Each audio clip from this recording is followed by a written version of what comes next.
একটি মেয়ে আমার চেম্বারে আসলো, এসে বলল যে দাদা আমি একটা বিপদে আছি। কি বিপদ? বিপদটা হচ্ছে সে যেই ছেলেটার সাথে রিলেশন করে সেই ছেলেটা আছে অস্ট্রেলিয়ায়।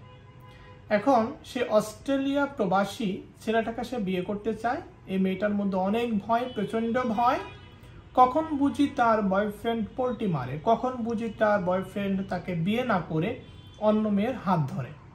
তো সে প্রচন্ড ভয় আছে। সে আমার কাছে এটা জানার জন্য আসলো যে যেহেতু তার বয়ফ্রেন্ড অর্থাৎ যাকে তিনি বিয়ে করবেন তিনি যেহেতু অস্ট্রেলিয়াতে আছেন, আর এই মেয়েটি অর্থাৎ আপুটি যেহেতু বাংলাদেশে আছেন, তাহলে তারা একে অপরকে বিয়ে করতে পারবে কিনা? হ্যাঁ, আপনারা বিয়ে করতে পারবেন, কোনো প্রবলেম নাই।